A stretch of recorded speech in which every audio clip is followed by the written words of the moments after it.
Sentire Media. Well, hello there, and welcome back to another episode of A New Life in Italy. I'm your host, Samantha Wilson, and today's episode is a big one, especially if buying a home in Italy is even somewhere on your vision board. Now, let me set the scene. You have found the one, the perfect little farmhouse in Tuscany, or maybe it's a seaside apartment in Puglia. The price is right, the view is stunning, and the offer is accepted. And then, bang. The euro shifts, your bank drags its feet on the wire transfer, the agent starts to get nervous, and suddenly your entire deal is on thin ice. Now, this sounds really dramatic, I know, but I've seen it happen more than once. And it's almost always because of one thing, and that's poor timing, planning, and currency exchange. So today we're going to pull back the curtain on one of the most important and the least talked about parts of buying property in Italy. And that is, how do you move your money to pay for the house? Because guess what? Italy isn't going to pause your purchase while your bank figures out how to send euros across the ocean. And if you're not prepared, that dream home can slip right through your fingers. But don't worry, because today I have brought in some help. Joining me today is Rachel Canalis, who is our go-to currency exchange specialist from GC Partners. And she's helped dozens of our clients transfer hundreds of thousands of euros very fast, very secure, and with a much better exchange rate than the banks usually offer. So whether you are deep in negotiations or just daydreaming over an espresso, this episode is going to save you money, time, and a lot of stress. Are you ready? Let's get into it. I'm Samantha Wilson, Chief Dreammaker at smartmoveitaly.com, and this is A New Life in Italy, a show where each week I take you behind the scenes of what it's really like to move to Italy, introduce you to some fascinating people, answer your questions, and show you how starting a new life in Bel Paese is possible for you. All right, let's talk about something that's not typically romantic in Italy, but absolutely essential if you're planning on buying a property in Italy. And that is, how do you move your money when you are ready to buy? Because the truth is, buying a home here is different. It isn't just about finding that dream property. It's about going through the steps, and there are many of them, and making sure that your purchase is safe and legal and fair in price and in fees. And making sure that you're not overspending on the little things, the small things that you maybe could have avoided. And that you know what questions to ask, who to ask them to, and what the correct answers should be. Now, specifically, it's about executing the transaction of the purchase very smoothly. And Italy has a way of even humbling the most seasoned, spreadsheet-loving type A planners. So I want to get into this today to help you out. Now, you might think the hardest part is choosing the right home in the right region or deciding if you want a renovation. But honestly, none of that really matters if your deal falls apart because of timing or bad planning, or worse, a wire transfer gone rogue. Buying property is kind of like a dance in Italy. It's kind of elegant, sort of. It's actually occasionally quite chaotic at times. And there's this cast of characters. There's the notary, the agent, the seller, maybe a geometra, an engineer, a banker, commercialista, sometimes a lawyer, and of course, then there's you, the buyer, and then the seller. And there's many moving parts. And one of the ones that is most overlooked is the money part. How do you actually pay for a house if you don't live in Italy and don't have an Italian bank account? It's a question that we get all the time. And most likely you will not have a bank account here in Italy because you will need to have residency in order to open one in most cases. And without a bank account, you can't write a check. And without a check, how are you going to pay for the house? So you're kind of stuck in this very weird loop. So let me tell you a quick story of how this can impact you, maybe not in the best of ways. We worked with this couple. This was a few years ago. I think it was Mike and Lauren. They were Canadians, way before when Canadians were still able to buy second homes in Italy. And for those of you who are listening, my Canadian friends, 2027, January 2027, hopefully that ban will be lifted. But this is in the past. So Mike and Laura were really super sweet. They were super organized, and they were part of our property purchase assistance program. And they did really everything right. They came over here, spent a couple of weeks house hunting, finally found the one. I mean, this was their house. It was in Umbria. And I think it wasn't bad. It was like 250,000 euros. It was perfect, a great little property. And they fell in love with it. So they quickly made an offer, and it was accepted without a whole lot of fanfare, which is good.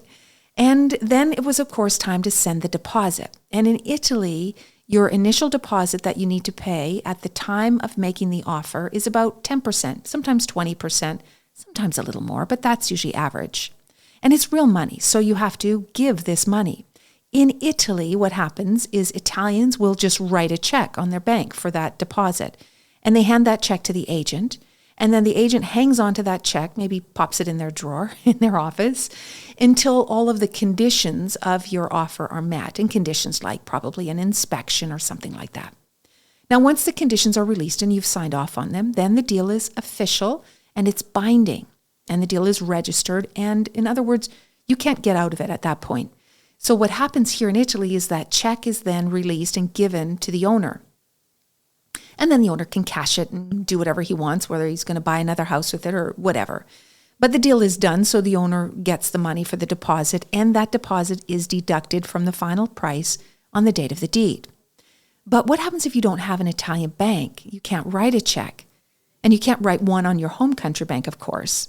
So now we're sitting in this foreign buyer territory that gets a bit confusing. And if you're working with an agent that might not be used to working with foreigners, it can be kind of a problem where you're arguing about they want a check, you don't have a check, the bank won't open a bank, account for you. It gets pretty frustrating. So then you might think, okay, how about I just wire the funds to you, the real estate agent, and then once the conditions are gone, you just send it on to the owner. Well, you can't do that in Italy because most agents can't legally hold client funds. So the next best option that you should think about is using a notary. This is going to be the notary probably that you're using to close the deal anyway. And this notary will be able to take the deposit, they'll hold it in escrow, and they'll charge you a fee, usually a few €100, and then they will release it to the owner once the conditions are met. And this is a smart and a very safe way of doing it if you do not have an Italian bank. You can also use a commercialista, which is an accountant here in Italy, which is really what our clients do. They use our senior commercialista, who does the same thing that the notaio does, holds the money in escrow and then releases it. So all of this solves the problem of not having the bank and being able to write a check, but it does not solve the problem of moving the money. So let's go back to this story, Mike and Laura. They bought this house, or they actually had an accepted offer, and they decided to wire the deposit directly from their Canadian bank into our commercialista's bank account. So they were using the commercialista in order to pass the money through and then on to the owner once conditions were released. And this all seemed fine at first, except the money was flagged because they sent it directly from their Canadian bank. The money was flagged as suspicious by their bank, and it triggered a full compliance review. And this actually happened on a Friday. And then, of course, it was the weekend here. And then in Italy, there was a holiday after that. So there was like a bank holiday, so everything was closed. And then by the time all this money cleared and actually showed up in the bank account at the commercialista was 8 days, 8 business days. And it was past the due date of the conditions on the original proposal. So effectively, the deal was dead. Now, the seller got super nervous. He didn't really trust the story, didn't believe that the money was actually sent. And because they really didn't understand what, problems foreigners face. Now, the owner had this backup buyer, unfortunately. It doesn't happen a lot here in Italy, but it can happen if you have this really great property, which they found. They had a backup buyer, was Italian, was able to write a check, and ready to move very fast. So the seller, knowing now that the deal was dead because they didn't meet the deadline of the deposit, and he felt very suspicious, so he just said, no more. I'm going with the other buyer, the Italian buyer. And Mike and Laura lost the house. And it was very sad and very upsetting. And probably the reason it was most upsetting, not just because they lost their perfect house, it was because it was preventable. They didn't plan the money part ahead of time. They didn't want to use a currency exchange. They said, no, my bank promises me. We've already got it all set up. I just want to do it the way I know how to do it, or I've done it in the past. And they decided to take a chance, and it backfired. Now, I know what you're thinking. Surely there was a workaround. And what they should have done was work with a currency exchange specialist, not just because of the rate, but because of the experience in moving the money. The currency people can pre-clear the funds. They can lock in exchange rates and they can transfer the money to this compliant holding account so that when it's ready to move, it can be done in 24 hours, not 8 days. Plus, they would have saved, of course, on the exchange rate because banks are usually not always your friends when it comes to foreign currencies. They take their time and they usually give you rates that aren't as competitive as other companies can give. And then they, of course, charge you all kinds of fees just to do the process that ends up losing your deal in the long run. So listen, if you are even thinking of buying property in Italy, this is something that you need to get ahead of. It's not optional, it's foundational. The market won't wait for your bank to catch up. The seller won't hold a house while you figure out how to send euros. This is a piece of the puzzle that deserves your full attention and early on. Now, the good news is, like I said, you can control it and you can plan for it and you can make it smooth, which, of course, brings me to my guest who's going to explain it all to you today. And that's Rachel Canalis. She is our currency expert from GC Partners, and she has been a lifesaver for many of our clients. And she's going to break down what you need to know, how transfers work, when to time them, what to expect from compliance, and how to save yourself thousands of euros in the process. All right, Rachel. Well, I'm so happy to have you back on the show. I always love talking to you. Thank you so much, Sam. The privilege is all mine for sure. Well, for those of you who maybe haven't caught our last episode with Rachel, I'll give you a little bit update. Rachel is, of course, our specialist for currency exchange. And as we always talk about, this is one of the pieces that you have to not just budget for when you move to Italy, but also if you are buying or renting property in Italy, as we've been talking about on this episode, it's really important to take the time to learn how you can save money and how you can plan. So the timing is always in your favor. So Rachel, you are here to help us with that, right? Absolutely. It's one of our best ways of helping any clients that are investing in Italy through the currency exchange resources and also through our personal service. We don't only offer better exchange rates than banks, monitor the markets of different transfer options, but also it's how we happily hold anybody's hands through the process of relocating or investing in Italy. And I think it's really important because timing is everything when we're talking about buying property in Italy.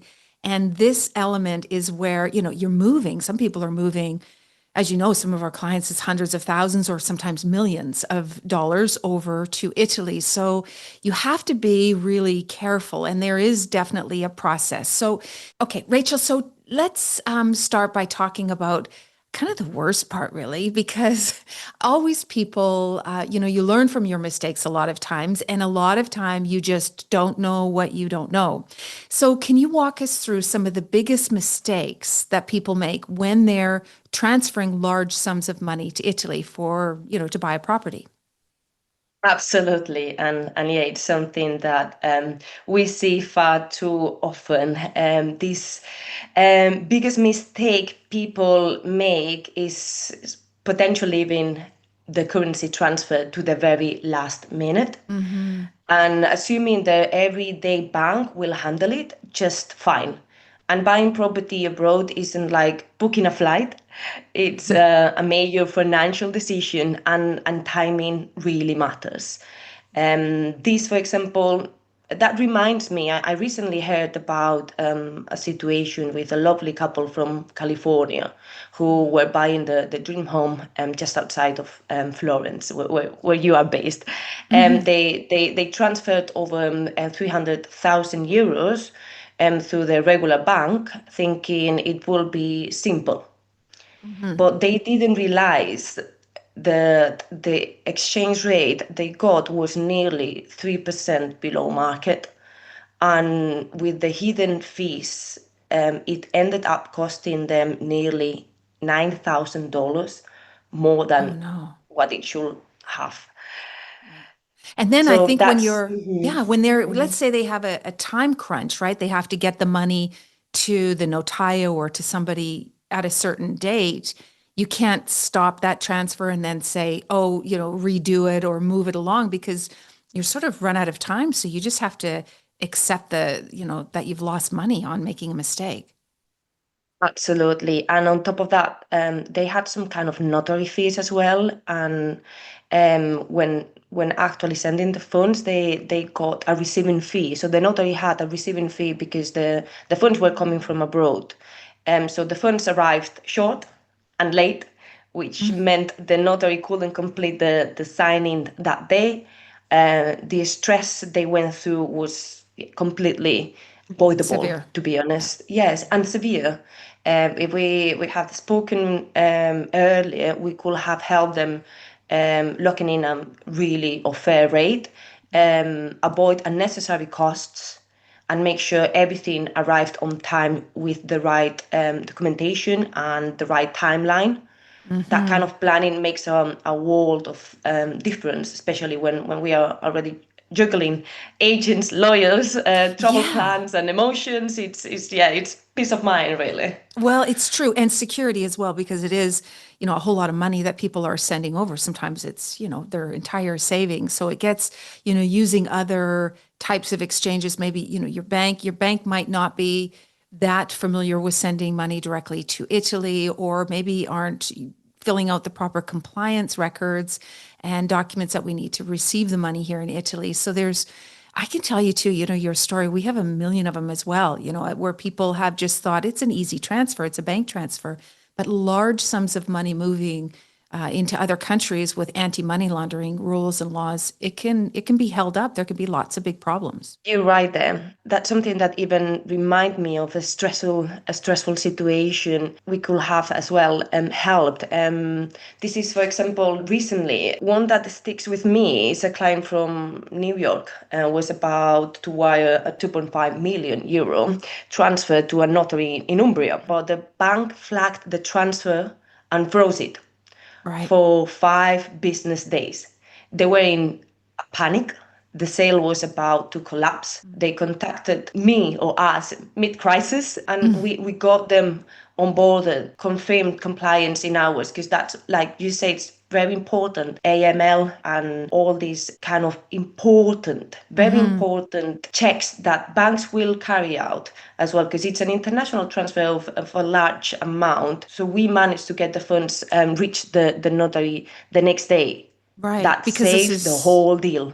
yeah. And AML, for the listeners, AML is anti-money laundering. And I'm telling you, I mean, all over the world, it's serious, but in Italy, they take it incredibly serious. So, we've had clients that have brought things up like, well, they have in the States, they have the Patriot Act and this should cover things off, but it just doesn't. We have to follow the rules here in Italy. And I know that the stories that you are telling are very, very real, and they happen more often than not. So the number one thing, I think the mistake is all about timing, right? It's understanding that you have options, and sometimes besides your regular bank, and sometimes those options are not just better because of the rates that you're going to use are going to be better than your bank, but it's also this understanding and this experience in dealing with moving large sums of money internationally, which is what you do. Ideally, yes. As soon as they are serious about buying and they can start planning some kind of payments in advance, there is no pressure to transfer anything straight away, but having an account in place or having the currency specialist in place, someone to speak to early on can make a real difference. It just gives people one less thing to worry about. Right. Now, what about you mentioned locking in rates? So talk to me about that because as you know, the currency, especially if we're talking about the American currency right now, it's fairly unstable. It's moving around a lot. So our clients are quite worried about that. Tell me if there's a way, let's say, I'm thinking of buying a property in 6 months from now, and I have my money now. What should I be thinking about with regards to locking in a good rate when I see it? Certainly, you're right. The market's extremely volatile this year with many geopolitical changes around the world, interest rates and all kind of different policies and data coming up. So what you mentioned about locking in exchange rate, we do through a transfer option that you are not able to get through the bank. So that's called a forward contract. And it allows someone to secure a rate for up to 2 years with us. It's ideal when you've agreed to buy a property, but the funds aren't needed until later. So, for example, I had a British couple 3 months ago who locked in the exchange rate when the pound was strong. And by the time the completion came, the market had dipped, but they didn't lose a cent. Their rate was protected. That gave them real peace of mind through the forward contract transfer option. Mm-hmm. And I know in the past, a few years ago, because we've been working together for a long time. So a few years ago, I think the US dollar was really, really strong, and people were saving tens of thousands of dollars just by locking in with these forward contracts. Yes, it was a really good timing for a lot of clients selling dollars and buying euros, or even the ones that they were planning. I remember as well a couple that they were planning on buying a property in Europe, and they were doing some kind of long trip. And we discussed this opportunity, and they say, hey, Rachel, I don't have the property yet. However, I'm gonna do half of my funds because I'm secure. I'm fully convinced I'm gonna fulfill my dream of buying a property in Europe, and I would like to take advantage. So we did a little bit of hedging there, securing at least half of the funds in the right exchange rate. That it was very favorable back in the day. And also the forward contract, it doesn't mean that you have to pay directly for the full amount. It's only through a small deposit that you pay at the beginning, which is deductible from the final amount. That's something to highlight as well. We don't have any international transfer fees or extra bank fees or anything like that within our services and transfer options. So in that risk, we will give the exchange rate, and then you will pay the amount that is needed when you have to make that payment. So in the meantime, your money can be work for you in the background. If you have some kind of savings account or positive interest account, the money is still working for you until you really need it 3 months later, perhaps, like if there is a Ferragosto, considering now, for example, when we are recording, that maybe summer is in front of us, and if you have to wait until the summer is over or any kind of holidays, then you will be able to have this excellent exchange rate when you are back and when you have to make the payment. You know, this is what I think the value is in that, having service or having somebody to talk to in this, because it's complicated. You know, hedging the rates and understanding movement of international currency is not something just you just do. I think there's ways that experts like you can help people not only save but plan better. But what I want to talk about is, I want our listeners to understand. Walk me through the steps that it would take. So using the example, I found a house, it's 250,000 euros. I live in California and I don't live in Italy, so I don't have a bank account. And I need to pay my deposit, and then I also need to pay the rest of the property price on closing. So tell me what they have to do. Tell me what the process is exactly. It's a very simple and straightforward process. Reach out to us or open an account in 2 minutes via our website. And once the account is open, you will have an introductory call with us. We will understand exactly your unique requirements and your timeline and what kind of payments you might have to do, because we are experts as well in terms of the local procedures. So we understand how notaries and real estate agents, if you are buying a property or if you are making an investment, how everything works locally. So we will try to understand the timeline and also make sure that you're ready to proceed with any payments. And also, if you have the funds coming from different platforms of different funds, we can compile everything with GC Partners account, and you are able to make a payment directly to any third party. So in the meantime of relocating or investing in Italy, you are able to use our accounts at all time for any kind of payments, and this can be to payments to your own account or to any third parties. So in that respect is a step before opening a bank account in Italy, which sometimes it can be a little bit long process, and you might have Or to be in impossible. person. Yeah. Yeah, so with us, it's 2 minutes, boom, you have a nice account ready to make a payment and secure the property of your dreams or the investment that you would like to do in Italy.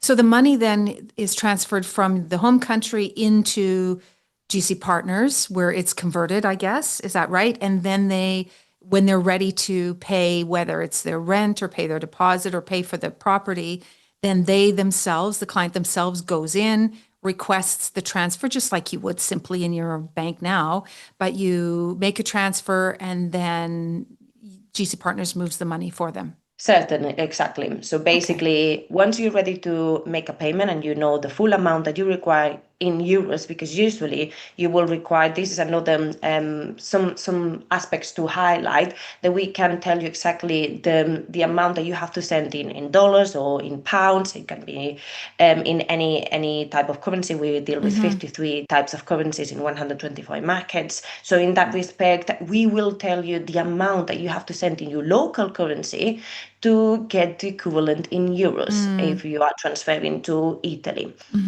Okay, so tell me about the timing because we've been talking about that. How long does it take for me to, I mean, I know opening account, it's free and it's easy. It's just, in fact, I'll leave the link inside the podcast notes for those of you who want to open an account. It's pretty simple. It's free and it's fast. But once your account is open, how long, and let's say I want to move 50,000 euros in because I have to pay a deposit, how long will it take me to transfer from my bank in my home country into my account at GC Partners? It will, as soon as the funds hit our account, we will send them the same day. So we have same day settlement payments, but also we usually give, depending on the banks as well, where the funds are coming from, usually it's in between 24 hours, tops 48 hours, depending Right. on the provider, really. Okay. Now, I just want to make a little note there because I've seen this happen. Even though it can be done same day, please don't leave it to the last minute because the timing, the timing usually from the domestic bank into GC Partners is where there sometimes is a delay, right? It could be a couple of days or a day or so sometimes, depending on the bank. Yes, that's right. And sometimes we assume that banks, for example, will give a fast delivery of the funds, but sometimes they might have as well some layers and delays. So yeah, it's better best practice to make sure that you have a little bit of time in between the deadline, so you don't expect last minute surprises. Yeah. And So ultimately, though, they can leave their funds in GC Partners for up to 90 days. Is that right? That's right. Yes, so Okay. we can hold the funds for a little while. We are very flexible with client situations, and we understand that sometimes you might have the funds coming from different pots, and you might want to compile it and make a full payment. We understand that sometimes they come from different funds, that the timing for releasing as well the funds, they might have strict timelines to release funds, and we are very flexible. It's also really good to understand your unique and specific requirements, and with that we can just accommodate everything, all our solutions around your unique requirements, because everyone is different. Everyone might have different kind of financial situation. Maybe the funds are coming from a property sale, they're coming from a savings account, that they might come from some kind of pension fund. So if we understand what's the source of wealth, then we can also adjust and walk you through the best practice and the faster way of making the transfer more suitable and smooth, really, at the end of the day. Right. No, it's good. And I can tell you, I know because we transfer money from Canada, which by the way is, I mean, the transfer is easy, but the exchange rates you have to really play with or you have to really watch because Canada and Australia is, our rates aren't always that favorable for the euro. So I can tell you for sure it's super, super fast and simple. Really, the whole process is.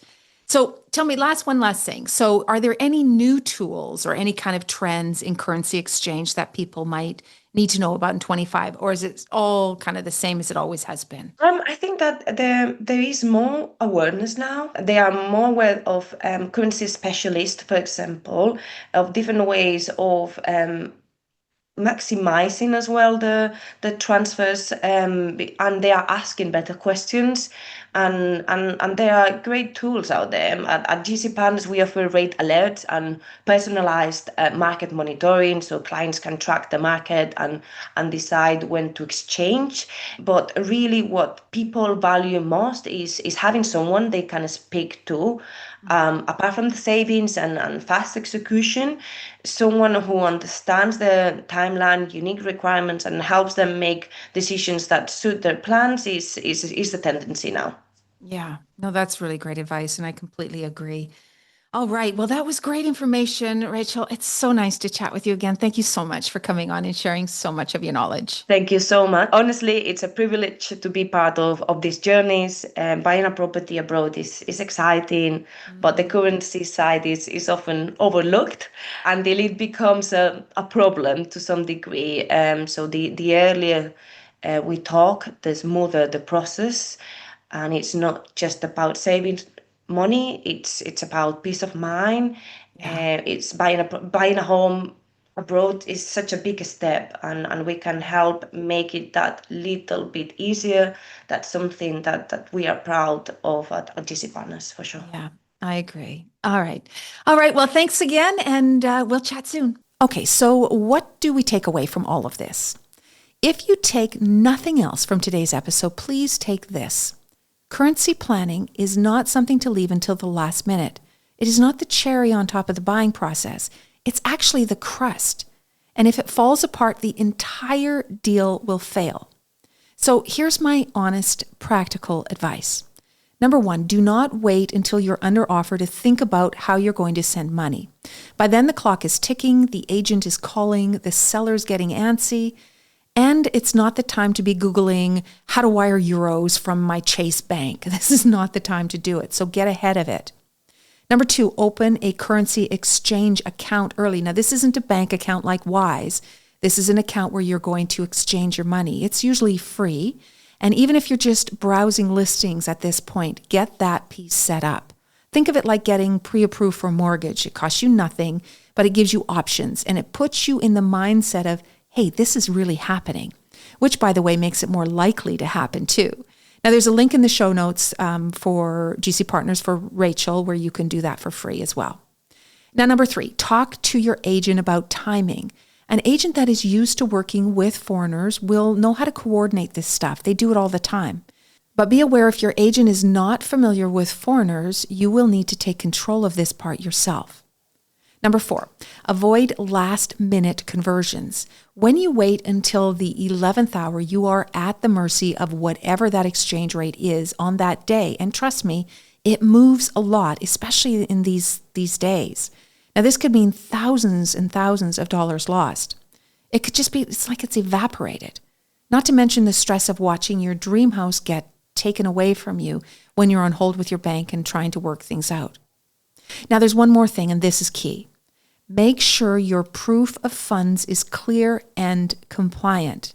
Anti-money laundering is a very big deal here, and there are many checks and controls in place that can slow things down. An experienced international currency person does this every day. They understand the issues and can predict the problems in the future and know how to get compliance. They're not just some random bank teller, some young bank teller that you're going to saying, hey, can you transfer 200 grand to this bank account? They actually know what the problems can be and how to prevent them from causing any delays. So whether you're buying next month or even next year, this is your moment to get ahead of the curve, because currency is one of those things that either works beautifully in the background or blows up the whole deal. And if you're not sure where to start, remember, we are always here to help. Check in the show notes for the link to Rachel's team, who's happy to explain how you can save some money and do it all, quickly and easily. Because really, that's what you deserve, right? I mean, you're moving a lot of money. You're buying a house in Italy. You deserve to make sure that it's safe and that you're saving as much money as you possibly can. All right, that's it for today's episode. If you found this helpful, share it with someone you know who is dreaming of their own home in Italy, or maybe forward it to that friend who still thinks, hey, the DIY plan is just fine for me. And don't forget to subscribe and leave a review if you haven't already. It really helps us reach more people chasing La Dolce Vita. Ciao for now, and I'll see you on the next episode.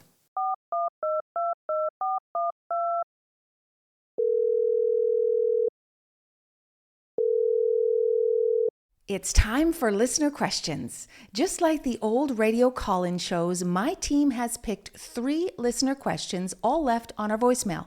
I have no idea what these questions are, but I haven't been stumped yet. Are you ready? Let's get started. All right, my friends, it is question time. So let's start. Question number 1. Is it true that foreigners cannot get a mortgage in Italy unless they already live there? I'm trying to plan ahead and want to know if buying with financing is even realistic. Okay, good question and awesome timing, really, because we were just talking about this the other day. Unfortunately, getting a mortgage for foreign income and foreigners who do not live in Italy or have a job in Italy is very, very challenging. Regardless of what you see, all of the mortgage brokers out there pitching that they can get you a mortgage online and making it sound super easy. In reality, it is not easy. In fact, it's incredibly, incredibly difficult. And if you happen to be able to get a mortgage in Italy by being not a resident and having a foreign income, then you have to also plan that you will not get financing for anything more than 40, maybe 50% if you're lucky. So you still need to come up with at least half of the purchase price. Mortgage brokers are the only way to go, by the way, if you are a foreigner. Trying to go directly to a bank if you don't live here is impossible. Mortgages also take a very long time here, can take several months. Regardless of what people tell you, the reality is 3 to 4 months to even just get the approval. And if you are a foreigner, you cannot get a pre-approval like you would in your home country. So you are at a disadvantage in your negotiations. When you're trying to buy a home and you say to the owner, hey, I'll buy the house, but I need to find out if I get a mortgage, and there's no promise, and the chances of me being denied are super high. So give me a good price and hold the house for 4 months until I know. Well, you know that owner is not going to be very happy. So my suggestion or my advice is always, if you need to borrow money to purchase a home in Italy, try to find the funds or loan from your home country and pay cash here in Italy. No, not only will you be in a much better position for negotiating, but you can move a lot faster and, of course, buy the property because chances of getting the mortgage is super slim. Question number 2, I heard the Italian investor visa can be fast-tracked. Is that really true? And what kind of investment are we talking about? Buying a house or something else? Great question. I love this. As some of you maybe listening know, because I talk to a lot of people after this podcast, we here at SmartMove, we do a lot of investor visas. I think we're probably one of the leading companies that is doing investor visas. So this is a great visa. It's a golden visa for Italy. It lets you really do anything, work, move. You don't even have to move your residency unless, of course, you live here full time. I mean, it's just a golden visa for a reason. But what is usually misunderstood is what you're investing in. In Italy, the investor visa is tied to investing in Italian businesses. So it's either 500,000 of shares in an Italian company like Enel Energy or Intesa San Paolo Bank, something like that, or 250,000 euros in an Italian innovative startup. So this is an existing company already in Italy that is new or in some sort of a environmental or innovative sector. So it is not buying a house. It is not buying a property and then renting it out and saying that is a business. It's actually a verifiable business here in Italy. So you can't get the investor visa by buying property in Italy. Unlike some other golden visas in Europe, Italy's is different. It is directly tied to investing in another business, and it cannot be your business, by the way. It has to be somebody else's business that you're buying shares in new. You can't even have existing shares. Now, the visa, the Italian investor visa, is a golden visa. So not only does it give you all of the breaks and all of the great benefits, but it also is faster than other visas. It's just a phone call to get an appointment after we get the nulla osta. at the consulate. So everything is done faster. Your permesso di soggiorno is faster. It's all built in a way to help facilitate the investment into Italy. However, really the investment visa still will take about 4 to 6 months to do. They're not super, super fast, but much faster than other ones. And question number 3. What is the deal with getting documents translated and legalized? I'm trying to organize everything for my visa, and I honestly am very confused. Okay, so normally for your visa, the only time you need to translate and legalize a document is if you're using it for a legal purpose, like your spouse is coming with you and you is a dependent of you. So you have to, like maybe you're sharing income on an elective residency visa and you have to tie yourself together in marriage. So your marriage license will need to be apostilled, which is legalized in Italy. Think of an or legalized in the US for Italy. Think of an apostille as like a notarization, which you would do in your home country, but you can't notarize something for Italy in your home country. So instead, what you do is you get an apostille. And an apostille is done in the location where the original document is from. So let's say you got married in Maryland. Well, then you will go to the State Department where your document was issued and ask for an apostille then. And then once you have your documents apostilled, then you will translate everything into Italian so that you can use it when you are here. Sometimes the consulates need things apostilled and translated at the time of the visa, or even, especially with a digital nomad visa, many times for your documentation to support that visa, you'll need this done. Or sometimes they don't really need it done for the consulate appointment, but you absolutely will need it once you hit the ground here in Italy.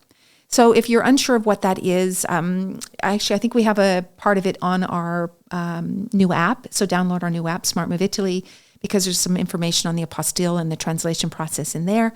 Or of course, you can always Google it.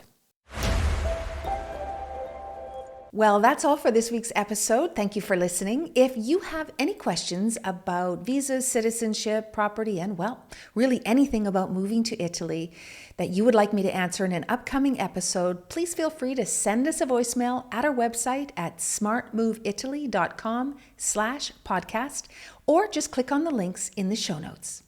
Thanks again for listening, and remember, you can find all of the resources and the links to the people and the places that I mentioned in this episode inside the show notes. Ciao for now.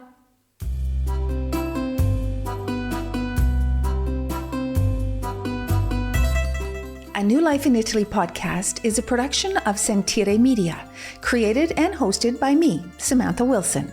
Production by London Nero, and with special thanks to Ali Frothingham, Sofia Pisana, and the entire team at Sentire. Follow A New Life in Italy wherever you get your podcasts. And hey, if you're thinking of moving to Italy, whether full-time, part-time, or for a lifetime, come and see me over at smartmoveitaly.com and we'll help you get here and start living your best life. And don't forget, if you love this episode, please rate and leave a review. It's much appreciated. I can't wait to meet up with you again next week, same time, same place. Ciao for now.